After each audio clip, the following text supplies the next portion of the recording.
My name is Jolanda Kirsch, and I'm 72 years old. When the cream-colored envelope arrived in my small apartment mailbox, my hands trembled as I opened it. Inside was an invitation to my grandson Timothy's 5th birthday party, scheduled for the following Saturday at 2 in the afternoon.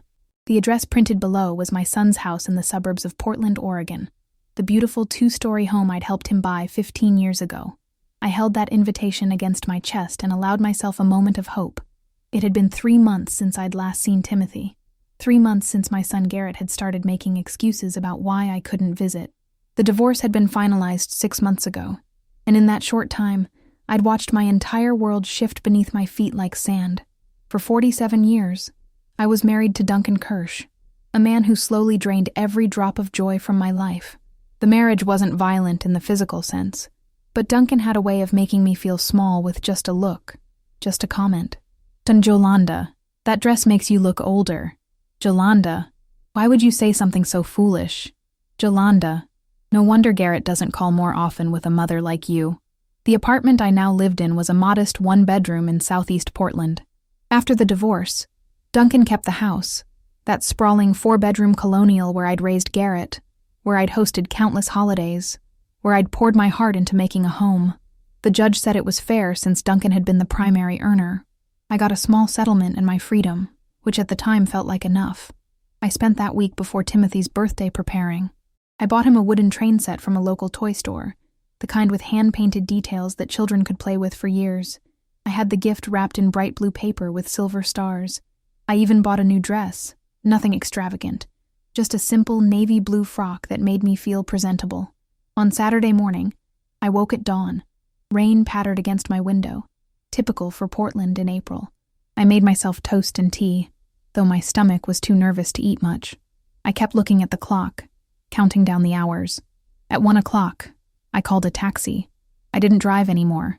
My eyesight wasn't what it used to be, and the idea of navigating Portland traffic frightened me. The taxi driver was a young woman with kind eyes. "Big plans today?" she asked as we drove through the wet streets. "My grandson's birthday," I replied, and saying it out loud made it feel more real, more hopeful. When we pulled up to Garrett's house, I felt my heart squeeze. The lawn was immaculately maintained, spring flowers blooming in neat beds along the walkway. I could see balloons tied to the mailbox, red, blue, and yellow, bobbing in the light rain. Through the front windows, I glimpsed movement, heard the faint sound of children's laughter. I paid the driver and stepped out, clutching Timothy's gift. The rain had softened to a drizzle. As I walked up the stone pathway, I noticed several cars parked in the driveway and along the street. The party was clearly in full swing. I rang the doorbell, my thumb shaking slightly as I pressed it. I could hear footsteps approaching. The door swung open, and there stood my son. Garrett was 38 years old, tall like his father, with the same dark hair, though his was still thick while Duncan's had thinned. He wore a crisp white shirt and dark jeans. Behind him, I could see the house decorated with streamers, a table laden with food, children running through the living room. "Mom," he said, and his voice was flat, cold. "Hello, sweetheart," I began, lifting the gift slightly. "I'm so excited to—" "Sorry, wrong address," Garrett interrupted and started to close the door. I actually laughed, thinking it was some kind of joke. I put my hand out to stop the door. "Garrett, what are you talking about? The invitation? You shouldn't have come here." His face was stone. Behind him, I saw his wife Melissa appear, holding their daughter Emma, who was 3. Melissa's expression was tight, uncomfortable. "I don't understand," I said, and I could hear my voice starting to crack. "This is Timothy's birthday. I'm his grandmother. You made your choice when you left Dad," Garrett said. The rain was getting heavier now, and I was standing there on his doorstep, getting wet. "You humiliated him. You humiliated this whole family." "Humiliated?" The word stung like a slap. "Garrett, your father and I, our marriage wasn't healthy. You're an adult. You must have seen—" "What I saw was a wife who broke her vows." Garrett cut me off. "For better or worse, remember? You didn't even try to make it work. You just gave up." From inside the house, I heard a small voice. "Daddy, who's at the door?" Timothy appeared, peeking around his father's legs. My heart broke at the sight of him. He'd grown so much in 3 months. He looked at me with curious brown eyes. "Hi, Timothy," I said softly, trying to smile through the tears forming in my eyes. "Happy birthday, sweetie." "Do I know you?" he asked innocently. Those 4 words destroyed me. 3 months, and already I was becoming a stranger to my own grandson. "Go back inside, buddy," Garrett said gently to Timothy, then turned those cold eyes back to me. "You need to leave, Mom. You're not welcome here." "Please," I whispered. "Please don't do this. He's my grandson. I love him. I love you. If you loved me, you wouldn't have torn this family apart." Garrett's voice was rising now. I could see neighbors, curtains twitching, people watching. "Go back to your apartment. Better yet, go back to Dad. Fix what you broke." And then he closed the door. I stood there, soaked by the rain, holding a gift wrapped in cheerful paper, staring at the solid wood barrier between me and my family. Chapter 2. The phone call. I don't remember the taxi ride home. I must have called one, must have given them my address, but those details vanished into the fog of shock and grief. When I walked into my apartment, water dripping from my coat and hair, I carefully set Timothy's gift on the small dining table, and then I collapsed onto my couch and sobbed. The kind of crying I did that afternoon wasn't gentle or quiet. It was the sound of something fundamental breaking inside me. For 47 years, I had endured Duncan's coldness, his criticism, his systematic erosion of my self-worth, and I'd done it because I believed that's what mothers and wives did. We endured, we sacrificed, we held families together. And now, when I'd finally found the courage to choose myself, to say that I deserved better than a lifetime of emotional cruelty, my own son had punished me for it. The rain continued outside my window. Portland's spring storms could last for days, and this one seemed particularly determined. I eventually pulled myself together enough to make tea, though I barely tasted it. I changed into dry clothes. I sat in my worn armchair and stared at nothing. The phone rang at 8 that evening. I almost didn't answer. I was exhausted, wrung out, empty. But something made me pick up. "Mom." It was Garrett's voice. Different now. Less cold, more calculated. "We need to talk." "I don't think we do," I said quietly. "You made your position very clear. Look, I was harsh today. Maybe I overreacted." He paused, and I could hear the sounds of his house in the background. A television, dishes clinking. "But you have to understand where I'm coming from. Dad is devastated. He's lost weight. He barely leaves the house. And Melissa and I, we're trying to figure out how to explain to the kids why Grandma and Grandpa aren't together anymore." "You could explain that sometimes people aren't happy together," I said. "You could explain that your mother spent almost 5 decades trying to be enough for a man who made her feel worthless." "That's not how Dad tells it," Garrett replied. "He says you changed, that you became difficult and ungrateful, that after everything he provided, I interrupted, surprising myself with the sharpness in my voice. "Garrett, I worked too. I was a teacher for 30 years. I contributed to that household. And what I needed, what I deserved, wasn't just financial provision. It was respect, kindness, love." There was silence on the other end. Then Garrett said something that made my blood run cold. "Here's the situation, Mom. Melissa and I have been talking. The kids need stability. They need to understand that marriage is sacred, that family comes first. We can't have you in their lives while you're actively destroying the sanctity of your own marriage." "I'm not destroying anything. The marriage was already. So here's what's going to happen," Garrett continued as if I hadn't spoken. "You have 2 options. 1, you go back to Dad, you move back into the house, you work on your marriage, you show your grandchildren what commitment looks like. If you do that, you'll be welcome in their lives. You'll be part of this family again." My hand gripped the phone so hard my knuckles went white. "And option 2.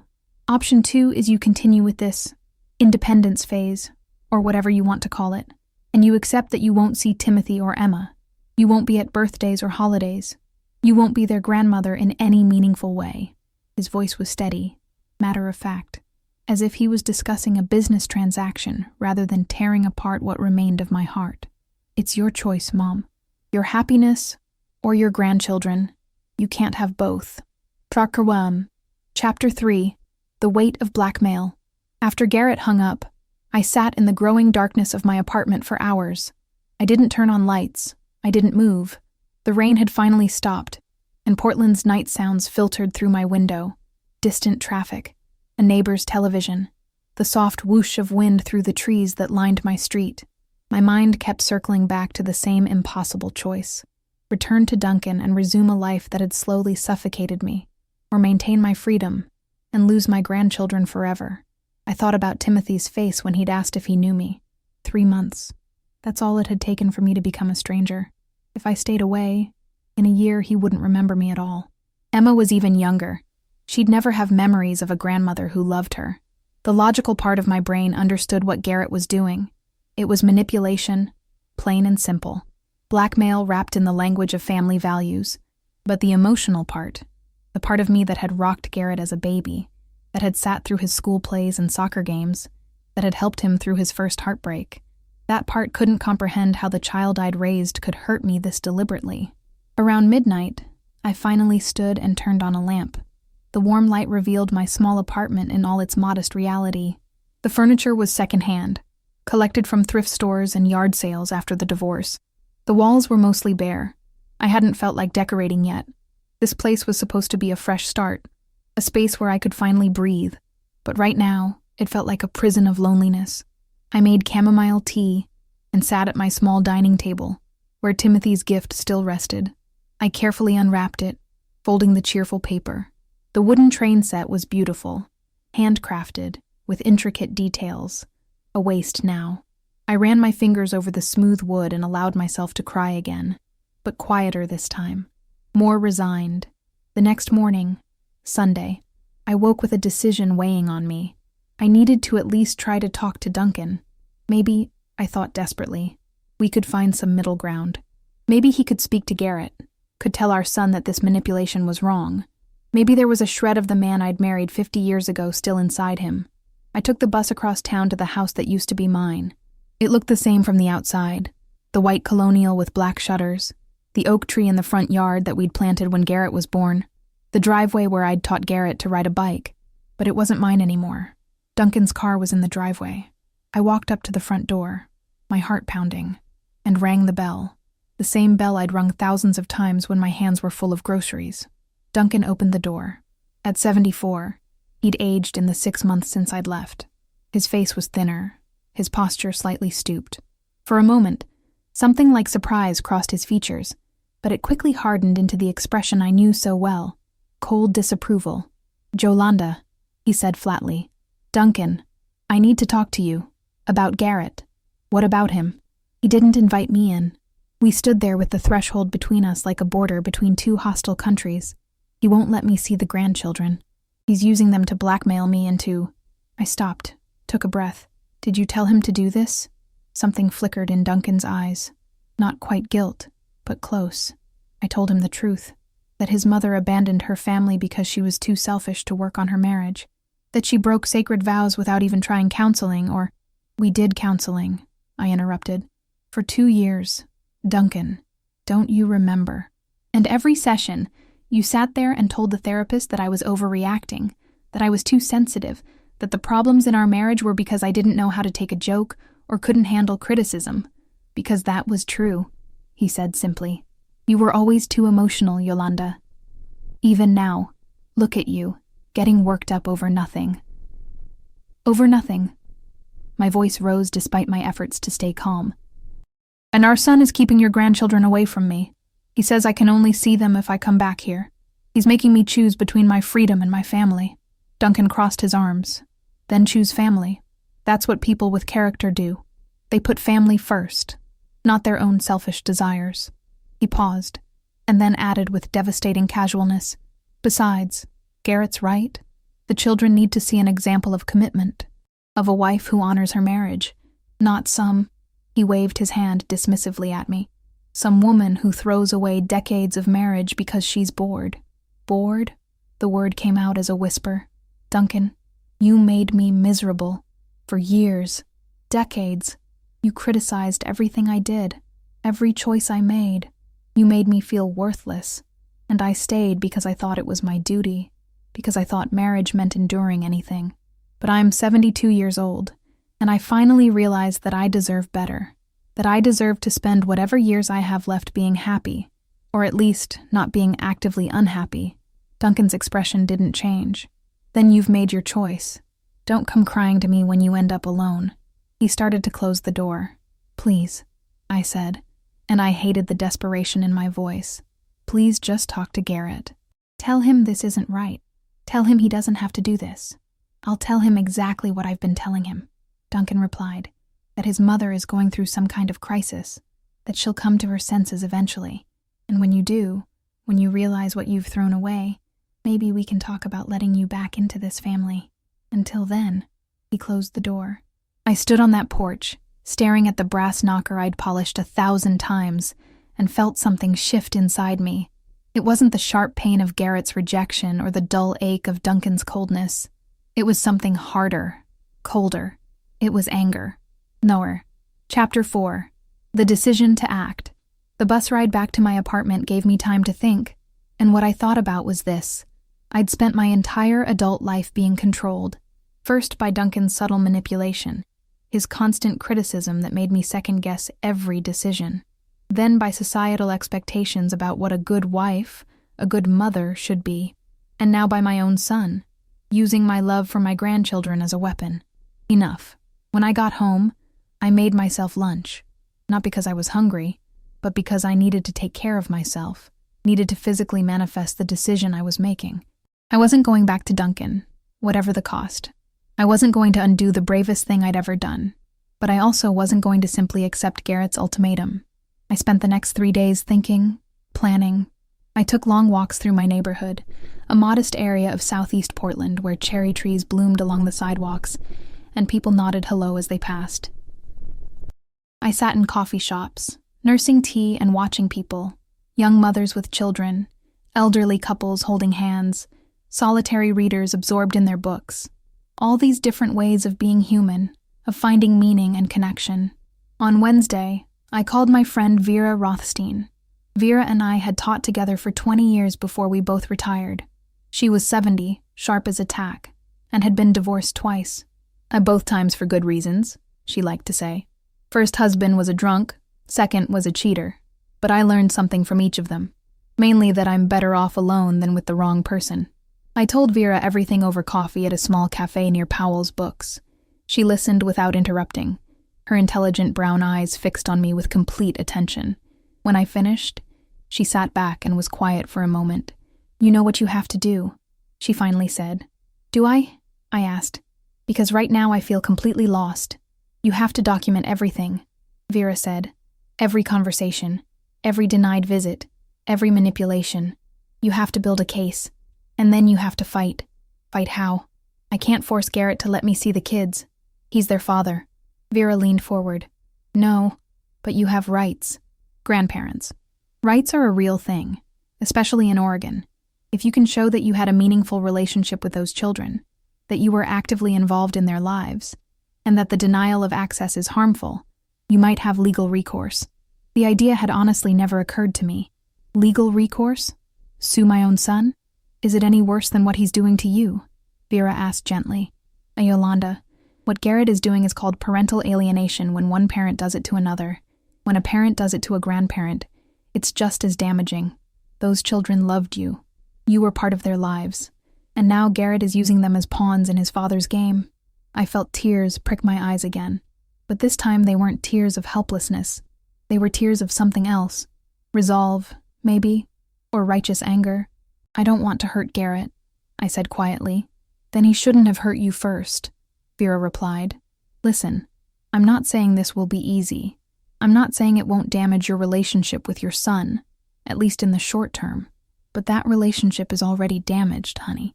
He's already chosen his father's side. The question is whether you're going to fight for your right to know your grandchildren, or whether you're going to let them grow up believing their grandmother abandoned them." That last part hit home. Because that's what would happen, wasn't it? Garrett would tell Timothy and Emma some version of events where I was the villain, where I had chosen to leave, to walk away, to not be part of their lives. They'd grow up thinking I didn't love them enough to stay. Chapter 5. Building a Case.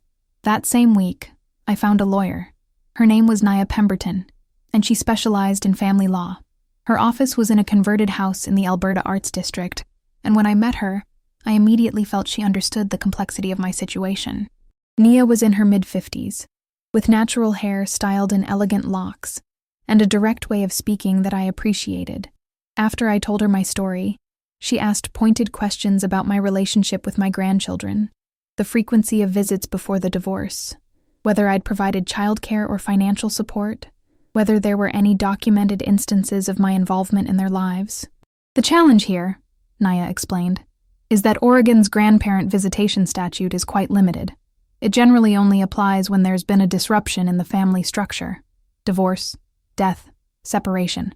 Since Garrett and Melissa are married, and there's no indication they're unfit parents, the court is inclined to defer to their judgment. My heart sank. So there's nothing I can do. I didn't say that, Nia corrected. There are precedents for cases where grandparents had established significant relationships with grandchildren before access was denied. If we can prove that the denial is unreasonable and harmful to the children, not just to you, we might have a case.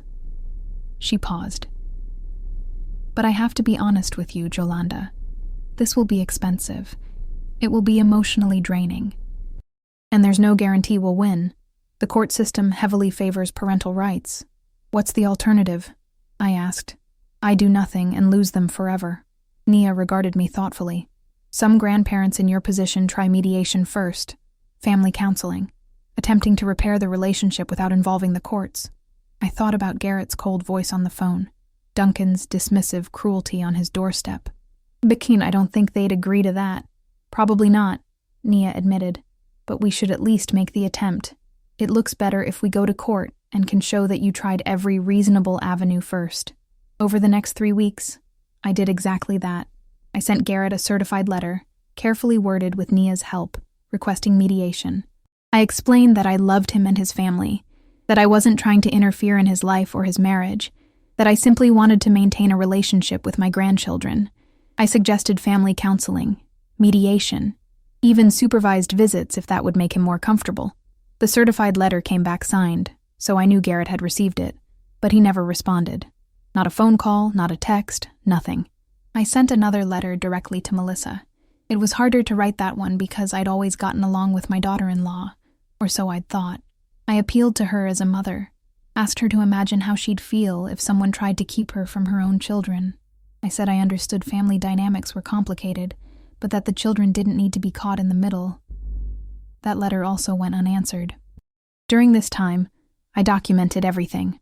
I dug through old photos and found dozens of pictures of me with Timothy and Emma, at the park, baking cookies in my kitchen, reading stories, their first days of school.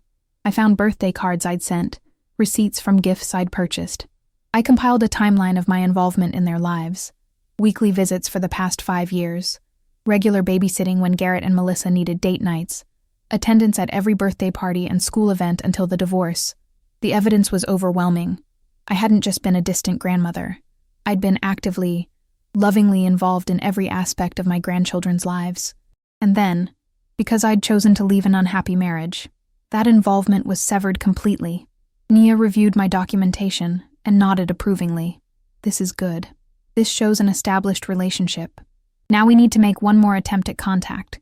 Something very specific and public. What do you mean? Send Garrett another letter, again certified, requesting specific visitation. Say, 2 hours on a Saturday afternoon at a neutral location like a park. Make it reasonable, non-threatening. Put it in writing that you're not trying to undermine his authority as a parent.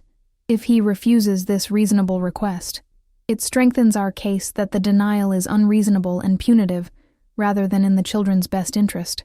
I sent that letter. I proposed meeting at Laurelhurst Park on a Saturday afternoon. 2 hours. I'd bring a picnic. We could watch the ducks, play on the playground. I emphasized that Garrett or Melissa could be present the entire time. This time, Garrett did respond.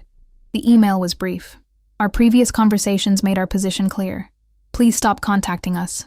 You made your choice when you left Dad. These are the consequences.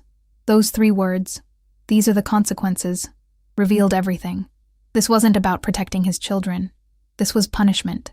This was about enforcing his father's will, about making me pay for choosing myself over continued misery. Nia filed a petition for grandparent visitation rights the following week. Chapter 6. The legal battle begins. The court date was set for 6 weeks out, and those weeks were among the longest of my life. Vera was a godsend during this time, checking in on me daily, sometimes just showing up at my apartment with takeout food or dragging me out for walks. "You have to take care of yourself," she'd insist. "You're no good to those kids if you fall apart." But it was hard not to fall apart. The stress of the impending court case, combined with the grief of losing access to my grandchildren, weighed on me constantly. I lost weight. I had trouble sleeping. Some nights I'd lie awake imagining Timothy's 6th birthday, Emma's 4th, all the milestones I'd miss. Nia prepared me thoroughly for court. We went over my testimony multiple times, discussing what questions the judge might ask, how to present my case sympathetically without appearing vindictive toward Garrett. "Remember," she coached, "this isn't about punishing your son or getting revenge. This is about maintaining a relationship that's beneficial to the children. Keep the focus on them, not on your feelings." The morning of the hearing, I wore my best dress, a simple gray one that Vera had helped me pick out, and arrived at the Multnomah County Courthouse early. The building was imposing, all concrete and glass, with security screening at the entrance. Nia met me in the lobby, and we went through the metal detectors together. "How are you holding up?" she asked as we walked toward the courtroom. "Terrified," I admitted. "What if I say the wrong thing? What if the judge thinks I'm just a bitter ex-wife trying to cause trouble?" "That's why we have all the documentation," Nia reassured me. "Just tell the truth. That's all you can do." When we entered the courtroom, Garrett was already there with his lawyer, a stern-looking man in an expensive suit. Garrett wouldn't look at me. He sat ramrod straight, staring forward, his jaw clenched. I wanted to walk over to him, to somehow bridge this impossible gap, but Nia guided me to our table on the opposite side. The judge was a woman in her 60s named Judge Harriet Thornberry. She had gray hair pulled back in a neat bun and reading glasses perched on her nose. When she entered, we all stood, and I felt my legs trembling. The proceedings began with opening statements. Garrett's lawyer went first, painting me as a disruptive force who had abandoned her marriage of nearly 5 decades, and was now attempting to undermine the family structure of his clients. He argued that Garrett and Melissa, as fit parents, had every right to determine who had access to their children, and that my petition was an overreach that violated their parental rights. Then Nia spoke. She outlined my long history with Timothy and Emma, the sudden and complete denial of access following my divorce, Garrett's explicit statement that visitation was contingent on my returning to an unhappy marriage. She argued that this wasn't about parental rights, but about using children as weapons in a family conflict that had nothing to do with them. Judge Thornberry listened to both sides without visible emotion, occasionally making notes. Then came the testimony. I was called first. Nia guided me through questions about my relationship with my grandchildren, how often I'd seen them before the divorce, what activities we did together, whether I'd ever done anything that would make me an unsuitable influence. "Mrs. Kirsch," Nia asked, "can you describe your relationship with your grandson Timothy before your divorce?" I took a breath, trying to keep my voice steady. I saw Timothy almost every week, sometimes twice a week. I'd pick him up from preschool on Thursdays and watch him until Garrett got off work. We'd go to the park or the library. I taught him to count, to recognize his letters. When he was learning to read, we'd sit together with picture books, and he'd sound out the words. My voice cracked. He called me his story grandma, because I always had a new book for him. "And your granddaughter Emma?" "Emma is younger, only 3, but I was there when she was born. I stayed with them for 2 weeks after Melissa came home from the hospital, helping with feedings and laundry and cooking. I was the first person besides her parents to hold her." I looked at the judge. "These aren't children I barely know. They're children I helped raise." Garrett's lawyer cross-examined me aggressively. He questioned why, if my marriage was so terrible, I'd stayed for 47 years. He implied I was exaggerating Duncan's behavior to gain sympathy. He suggested that my sudden decision to divorce indicated instability, perhaps even mental health issues that made me an unsuitable influence on young children. "Isn't it true, Mrs. Kirsch, that you left your husband without warning?" "I left, after years of trying to make it work," I replied. "After counseling, after countless attempts to address the problems in our marriage. But you left quite suddenly, did you not? Your son has indicated that one day you simply packed your things and moved out. The decision felt sudden to them, perhaps, but it had been building for decades. And in those decades, Did you ever tell your son about these alleged problems in your marriage? Alleged. The word stung. No, I didn't burden my son with the details of my marriage. I was trying to protect him. Or perhaps, the lawyer suggested, there were no details to share. Perhaps this is a convenient narrative you've constructed to justify abandoning your family. Objection, Nia said sharply. Counsel is testifying rather than questioning. Sustained, Judge Thornberry said. Mr. Reed, please stick to questions. Nar, Chapter 7, Testimony and Truths. After my testimony, Garrett was called to the stand. Watching my son swear to tell the truth, seeing him sit in that witness chair, was surreal. This was the baby I'd nursed, the toddler whose nightmares I'd soothed, the teenager whose college applications I'd helped edit, and now he was testifying against me. His own lawyer questioned him first, establishing that he was a devoted father, that he and Melissa made decisions together about their children's welfare, that they had legitimate concerns about my influence. Mr. Kirsch, why did you decide to limit your mother's access to your children? Garrett's voice was steady, almost rehearsed. When my mother left my father, she showed my children that commitments don't matter, that when things get difficult, you just walk away. That's not a value I want to instill in Timothy and Emma. Did your mother ever do anything directly harmful to the children? Not directly, no. But her actions hurt my father deeply. They destabilized our entire family. And I have to consider what message it sends if I allow her to maintain a close relationship with my kids while she's actively destroying her own marriage. When Nia cross-examined him, she was gentle but firm. Mr. Kirsch, before your mother's divorce, how often did she see your children? Weekly, usually. Sometimes more. And during those visits, did you ever have concerns about her care of the children? No. Did the children enjoy spending time with her? Garrett hesitated. Yes. In fact, your son Timothy had a special name for her, didn't he? Called her his story grandma. Yes. And your mother was present at both children's births, helped care for them as infants, was involved in their daily lives. Yes. So the only thing that changed was your mother's marital status. She's still the same person, still the same grandmother, but now she's not allowed to see her grandchildren because she chose to leave an unhappy marriage. She didn't just leave an unhappy marriage, Garrett said, his voice rising slightly. She humiliated my father. She gave up on her family. Did your father ever suggest that your mother should be denied access to the grandchildren? Garrett paused, and we discussed it. He encouraged this decision.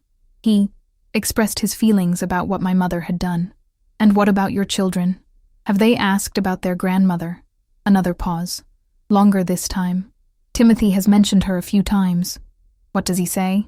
He asks where she is, when she's coming to visit. Garrett's voice was quieter now. I told him that Grandma Jolanda made some choices and needed to be by herself for a while. So you told him that his grandmother chose not to see him. I told him the truth as I understood it. But that's not the truth, is it, Mr. Kirsch? The truth is that your mother has repeatedly asked to see the children. She sent letters, made phone calls, requested mediation. She hasn't chosen to be absent. You've chosen to keep her away. Garrett's jaw tightened. I'm protecting my children. From what? From a grandmother who loves them and has never harmed them? From confusion, from mixed messages about values and commitment. Nia let that answer hang in the air for a moment. Mr. Kirsch, in your letter to your mother, you stated that she could see the children if she returned to your father. Is that correct? I said she needed to show commitment to her marriage, which means returning to your father. Yes. So her access to her grandchildren is contingent on her staying in a marriage she describes as unhappy. She should honor her vows. And if she doesn't, the consequence is losing her grandchildren. Garrett didn't answer immediately. Then, quietly, she made her choice. Chapter 8. The Verdict and Its Aftermath. After both sides presented their cases, Judge Thornberry took a brief recess before delivering her ruling. Those 20 minutes felt like hours. Nia and I sat in the hallway outside the courtroom, and I couldn't stop my hands from shaking. However this goes, Nia said quietly, you did the right thing by standing up for yourself. When we were called back in, the courtroom felt smaller somehow, more oppressive. Judge Thornberry looked at both parties over her glasses before speaking. This case highlights one of the most difficult aspects of family law, balancing parental rights with the best interests of children. The law is clear that parents have fundamental rights to make decisions about their children's upbringing, including decisions about who has access to those children. Courts are generally reluctant to interfere with those decisions unless there's clear evidence of harm. My heart sank. I knew where this was going. That said, Judge Thornberry continued, I find the evidence compelling that Mrs. Kirsch maintained a significant, positive relationship with her grandchildren prior to her divorce. The photographs, documentation, and even Mr. Kirsch's own testimony confirm this. I also find it concerning that access to the grandchildren has been explicitly tied to Mrs. Kirsch's marital status, a condition that has nothing to do with her fitness as a grandmother or the children's well-being. I felt a flicker of hope. However, Oregon law regarding grandparent visitation is quite limited. Without evidence that the children are being harmed by the denial of access, and given that both parents are fit and in agreement about this decision, I don't have the legal authority to override their parental rights. Judge Thornberry paused. I'm denying the petition for court-ordered visitation. The words hit me like a physical blow. Nia put her hand on my arm, steadying me. But, the judge continued, her voice taking on a firmer tone, I want to be clear about something. What I'm seeing here is the weaponization of children in an adult conflict. Mr.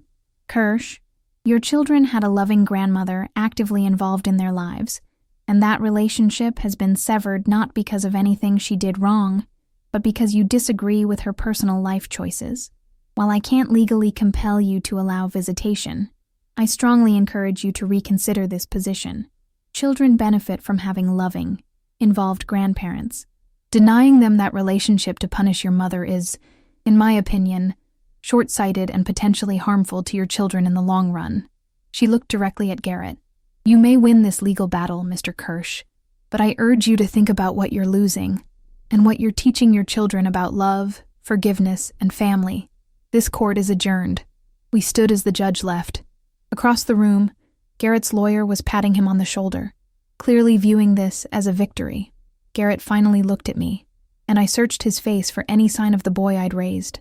For a moment, I thought I saw something. Regret, maybe, or doubt. But then he turned and walked out of the courtroom without a word. Outside, the Portland afternoon was gray and drizzling, typical for early May. Nia walked me to her car. I'm sorry, Jolanda. I really thought we had a chance. You did everything you could, I said, though my voice sounded hollow to my own ears. Thank you for trying. What will you do now? I looked up at the sky, let the light rain touch my face. I don't know. Move forward, I suppose. That's all I can do. But the truth was, I had no idea how to move forward. The legal avenue had failed.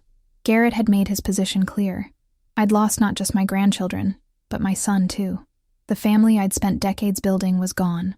Chapter 9. Learning to live with loss. The weeks following the court case were the darkest of my life. Darker even than the worst years of my marriage because, at least then, I'd had hope. Hope that things might improve. Hope that my sacrifice was worthwhile. Hope that I was building something lasting with my family. Now I had no hope left. I went through the motions of living. I got up each morning, made tea, ate enough to sustain myself.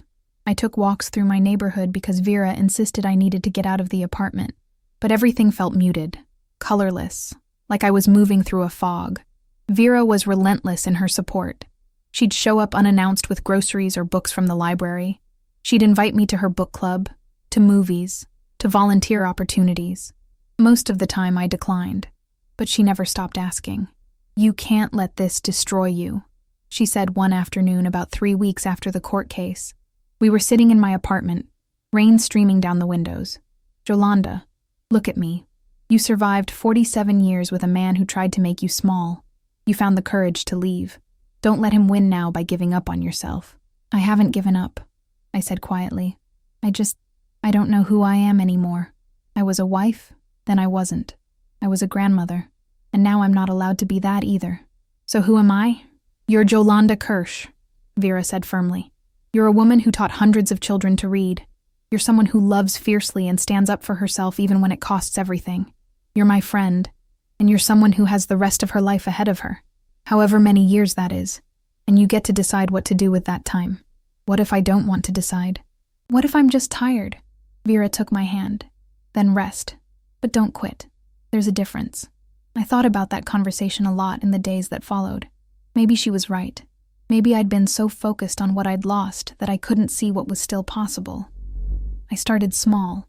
I began volunteering at the library's literacy program, helping adults learn to read. The work was meaningful, and there was something healing about focusing on someone else's struggles instead of my own. One of my students was a 62-year-old woman named Rosa, who'd hidden her illiteracy her entire adult life.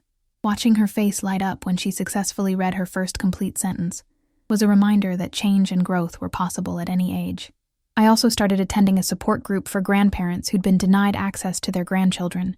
I found it through an online search one night when I couldn't sleep. The group met twice a month at a community center, and the first time I walked in, I nearly turned around and left.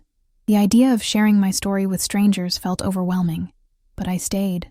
And I listened to other grandparents, some who'd been cut off for years, some whose situations were even more complicated than mine, share their pain and their coping strategies. There was Otis, whose daughter had remarried and moved across the country, taking his grandchildren with her and severing contact. There was Iris, whose son's wife had never liked her and slowly poisoned her son against her until he stopped returning calls. There was Malcolm, whose daughter struggled with addiction and blamed him for not being supportive enough, though he'd paid for 3 stints in rehab, all of us carrying similar wounds, all of us learning to live with the unique pain of loving children we couldn't see. The hardest part, Iris said during one meeting, is the birthdays. Every year, my grandson turns another year older, and I'm not there. I send cards, though I don't know if he receives them. I buy gifts that sit in my closet because I have nowhere to send them. Time just keeps moving, and I'm missing everything. I understood that completely. Timothy would turn 6 in November. Emma would turn 4 in January. I'd miss both birthdays, and the birthdays after that, and the school plays and soccer games and all the small, precious moments that make up a childhood. So what do we do? I asked the group. How do we live with this? An older man named Walter, who'd been attending the group for 5 years, spoke up. You find meaning elsewhere. You don't stop loving them. You can't. They're your grandchildren. But you build a life that doesn't revolve around that loss. You find other ways to give love to the world. He paused. It's not what you wanted. It's not what you should have to do. But it's survival. Chapter 10. An unexpected encounter. 4 months after the court case, in late September, I was at the grocery store when I saw Melissa. She was in the produce section, examining apples, Emma in the shopping cart seat, Timothy walking beside her. My heart stopped. For a moment, I considered turning around, avoiding the encounter entirely, but then Emma looked up and saw me. Her face lit up with recognition. "Grandma," she called out, her small voice cutting through the store's ambient noise. Melissa froze. She turned and our eyes met. I saw a flash of something in her expression, guilt, maybe, or discomfort, but she didn't immediately pull the children away. I walked slowly toward them, my hands trembling. "Hi, Emma. Hi, Timothy." Timothy looked confused for a moment. Then his face brightened. "Grandma Jolanda, where have you been?" The innocence of the question broke my heart. "I've been around. I've missed you both so much." "We went to the zoo," Emma announced. "I saw giraffes." "That sounds wonderful," I said, fighting to keep my voice steady. I looked at Melissa. "How are you?" Melissa's expression was difficult to read. "We're fine. We should— Mom, can Grandma come over for dinner?" Timothy interrupted. "We're having spaghetti." "Timothy, I don't think— Please." He looked up at his mother with those earnest brown eyes. "I miss her stories." Melissa looked at me, then at her children, then back at me. "Jolanda, She stopped, took a breath. "This situation is really complicated." "I know," I said quietly. "I'm not trying to make trouble. I just want to know them, to be part of their lives. Garrett feels very strongly about this. And what do you feel, Melissa?" She was quiet for a long moment. People pushed carts past us, going about their shopping, oblivious to this small, painful drama playing out in the produce section. Finally, she said, "I feel like this has gotten out of hand. I feel like the kids are missing out on having a grandmother who loves them. But I also feel like I have to support my husband, even when he's wrong. He's not—" Melissa stopped. "It's not that simple, isn't it?" I asked gently. "Melissa, you're a good mother. I've always thought so. and a good mother wants what's best for her children. Is cutting me out of their lives really what's best for them? Before she could answer, Emma reached her arms out toward me. Hug. Grandma. I looked at Melissa, asking permission. She hesitated, then nodded slightly. I leaned down, and Emma wrapped her small arms around my neck. She smelled like apple juice and sunshine. I held her for just a moment, not too long, didn't want to push, then pulled back. I have something for you both, I said, making a quick decision. I pulled out my wallet and wrote my address and phone number on the back of a receipt. I handed it to Melissa. I'm not asking you to go against Garrett. I'm just asking you to think about what's right for these kids. If you ever change your mind, even just for a supervised visit, even just for an hour, please call me. Anytime. Melissa took the paper, folded it, slipped it into her pocket. I should go. Of course. I crouched down to the children's level. It was so good to see you both. I love you so much. Love you too, Grandma, Timothy said. Bye, Grandma. Emma waved. I watched them walk away, disappearing around the end of the aisle. My legs felt weak, and I had to grip the edge of the produce display to steady myself. That brief encounter, 5 minutes maybe, felt like both a gift and a wound. When I got home, I cried for an hour, but mixed with the sadness was something else. A tiny seed of hope that maybe, just maybe, Melissa might be the key to rebuilding some kind of relationship with my grandchildren. Chapter 11. The phone call that changed nothing. 2 weeks later, my phone rang late on a Thursday evening. I almost didn't answer. It was after 9, and I'd been getting ready for bed, but something made me pick up. Jolanda? It was Melissa's voice. Quiet, almost hesitant. Melissa. Hi. I sat down on my couch, my heart suddenly racing. I'm calling from my car. The kids are asleep and Garrett thinks I'm at book club. She paused. I've been thinking about what you said at the store. Okay, I said carefully, not wanting to say anything that might make her hang up. The thing is, I could hear the struggle in her voice. The thing is, you're right. The kids do miss you. Timothy asks about you all the time. He doesn't understand why you don't come over anymore. And Emma, she's starting to forget you. And that breaks my heart because she loved you so much. She can still love me, I said. I'm right here. I've always been right here. I know. But Garrett, she sighed heavily. His father has so much influence over him. And Duncan is he's so angry about the divorce. He talks about it constantly. About how you betrayed the family, betrayed your vows. And Garrett believes him. Or wants to believe him. I don't even know anymore.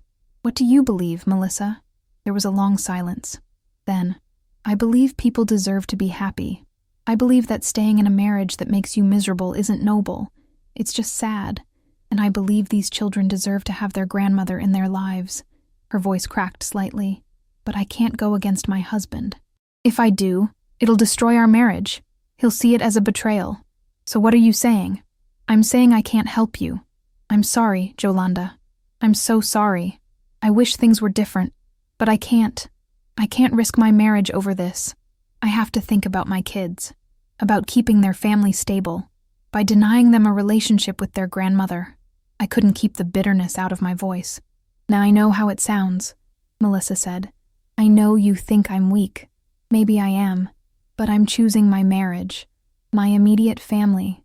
I hope you can understand that. I don't, I said honestly. I don't understand punishing children for choices adults make. I don't understand standing by while your husband hurts someone who's only ever loved your family. I know. She was crying now. I know. And I feel terrible about it. But I can't change anything. I just wanted you to know that it's not because we don't care. The kids ask about you all the time. And it kills me to keep making excuses. But this is the choice I have to make. After she hung up, I sat in the darkness of my apartment for a long time. That phone call had somehow made everything worse. Now I knew that Melissa saw the injustice of the situation, that she recognized what was being taken from the children, and she was choosing to do nothing about it anyway. I understood her position intellectually. She was trying to protect her marriage, her stability. But emotionally, it felt like another betrayal, another person choosing the easier path over doing what was right. The next day, I went to the support group. I told them about Melissa's call, and Iris reached over and squeezed my hand. That's the hardest part, she said. When you know they see it, They understand it's wrong, but they still won't act. That's when you realize you really are powerless. So what do I do with that? I asked. How do I live with knowing my grandchildren are right there, in the same city, asking about me, and I can't reach them? Walter, the man who'd been attending the group for 5 years, spoke up. You grieve. You let yourself feel the anger and the sadness and the unfairness of it all. And then, he paused. Then you decide what kind of person you want to be in the face of that injustice. You can't control Garrett or Melissa or Duncan, but you can control how you respond to their choices. I don't know how to respond to this, I admitted. I don't know how to be okay with it. You don't have to be okay with it, he said gently. You just have to survive it. And maybe, eventually, you find a way to thrive despite it. Chapter 12.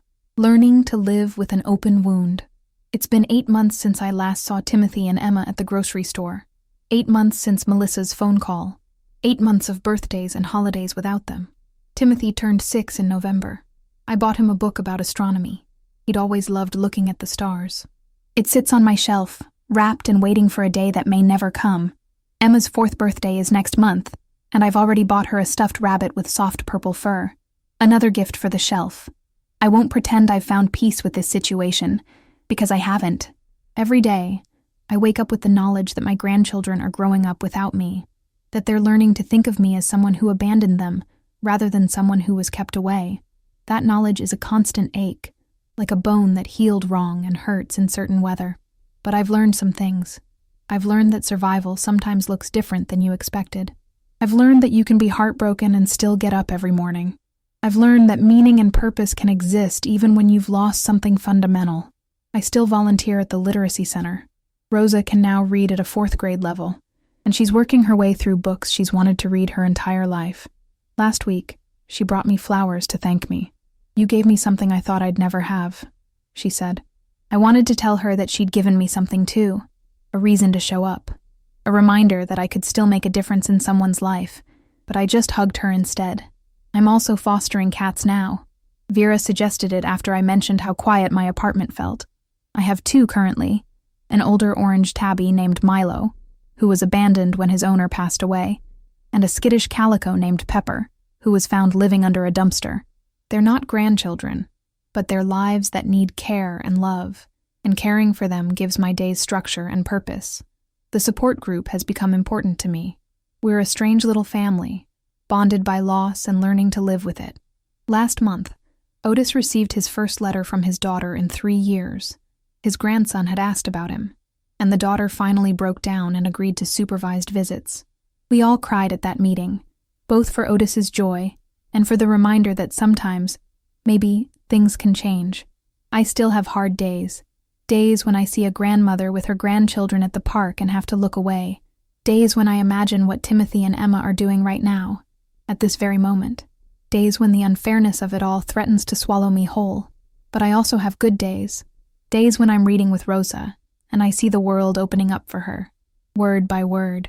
Days when Milo purrs in my lap and I feel needed. Days when I meet Vera for coffee, and we laugh about something ridiculous. And for an hour, I'm just a woman enjoying her friend's company, not a grandmother in exile. I've learned that you don't get over losses like this. You just learn to carry them differently. I keep my phone nearby always, just in case Melissa calls again, just in case Garrett has a change of heart, just in case Timothy or Emma, as they get older, want to find me. I've written letters to them that I'll give them someday, if I ever get the chance.